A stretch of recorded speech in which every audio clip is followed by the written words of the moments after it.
52-year-old woman is behind bars after claiming that she received a stolen SUV as a birthday tip from a Waffle House customer. At 3:55 p.m. on Monday the 1st of April, the Tulsa Police Department's Real-Time Information Center received an alert from a flock safety camera about a stolen white Jeep Liberty at East Admiral Place and North Darlington Avenue in Tulsa, Oklahoma.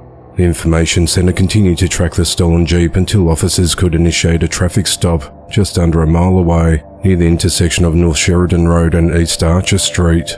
The driver of the vehicle, 52-year-old Angela Harrison, claimed that she was at a gas station just an hour before. She said she ran into a customer she knew from working at a Waffle House and that he gave her $10 cash and the keys to a white Jeep Liberty because her 53rd birthday was coming up in a few weeks' time. The Jeep had been reported stolen before Christmas, and police had a photo of Angela in the car from January. Tulsa police said Angela confirmed that she was a woman in the picture, but could not explain how she could be in possession of the vehicle in January when she claimed it was gifted to her only an hour before. Authorities said that the Jeep's owner passed away last year, and the police returned the SUV to his family. Angela was arrested and charged with possession of a stolen vehicle. 41-year-old Holden Farrer is behind bars after police say she attempted to kill a pharmacist. At around 4:15 p.m. on Friday the 5th of April, Holden left USAVE Pharmacy at 423 4th Street in Grand Island, Nebraska, after becoming upset with employees.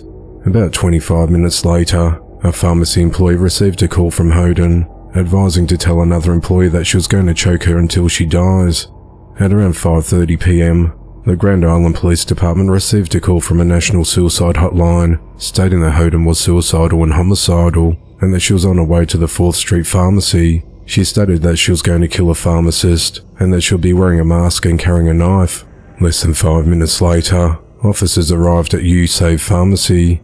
Holden arrived soon after and parked a white SUV directly in front of the building in a no parking zone and exited her vehicle with a knife in her hand. She tried to enter the USAVE Pharmacy, but officers held the door shut and prevented her from entering the building. After failing to enter the premises, Holden returned to her SUV and tried to leave, but a car was blocking her. Officers broke the driver's side window of her vehicle and physically removed her from the SUV. Her vehicle then rolled into the car, blocking her exit, causing damage. Holden was arrested and charged with attempted second-degree murder, use of a deadly weapon to commit a felony, resisting arrest, and obstruction of a peace officer. She remains held at the Hall County Jail on a $200,000 bond. Grand Island Police Department Captain Dean Elliott said, "Officers show great restraint in not using deadly force. We're proud of them for that," he said. The investigation into the matter continues.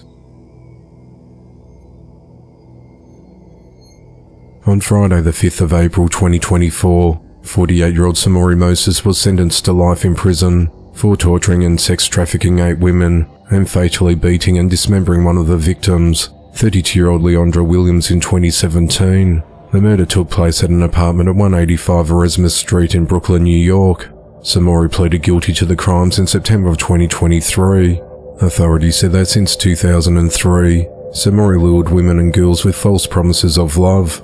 Samori would then threaten his victims, as well as rape, beat, torture and psychologically manipulate the women and girls into sex work in Brooklyn and Queens. Samori collected all of his victims' earnings, kept the money, and made many of the women and girls tattoo his first name onto their bodies. When one victim refused to engage in prostitution, Samori used a taser on her and slashed her arms and back with a razor, and beat her with a belt before pouring lemon juice on her wounds, leaving her permanently scarred. When another victim told Samori that she did not want to work as a prostitute, he put a shotgun in her mouth and threatened to kill her and her child. Another victim failed to give Samori the money he demanded, so he beat her with an extension cord, leaving her with numerous open bleeding cuts, and told her that he was a pimp, and this is what he did. He threw another victim off a roof, raped her, and bit off a piece of her buttocks and then spat it back at her. In the early morning hours of the 13th of January 2017, Samori murdered Leandra Foster, one of his sex trafficking victims, by beating her until she was dead. Leandra sustained bruises and abrasions all over her body. Samori inflicted at least 5 blunt force injuries to Leandra's head, either by hitting her directly or by banging her head into another surface. The fatal blow was to the back left of her head. She'd been alive for all the other injuries, but that last blow to her head fractured her skull, rendering her unconscious. Leandra suffered a seizure and died within minutes. Samori then used a knife and a sword to dismember her body inside their shared apartment in Brooklyn. The following morning, Samori brought another woman back to his apartment for a sexual encounter, while Leandra's dismembered body was concealed inside. The woman later told law enforcement that there was a strong odor of bleach in the apartment. On the morning of the 17th of January 2017, Samori transported Leandra's torso and limbs to the Bronx for disposal at a garbage transfer station at Halleck Street. After disposing of most of Leandra's body parts, Samori then texted another victim and said he was on his way home from the Bronx and he just did 110 over the Brooklyn Bridge. Leandra's head, hands and feet, including a foot with the name Samori tattooed on it, were subsequently recovered by law enforcement inside the freezer of Samori's apartment. United States Attorney Breon Peace said, "A lengthy prison sentence cannot undo the extreme and lasting harm Samori has inflicted on his victims, but incarceration will prevent this killer who clearly has no respect for human life from victimizing others.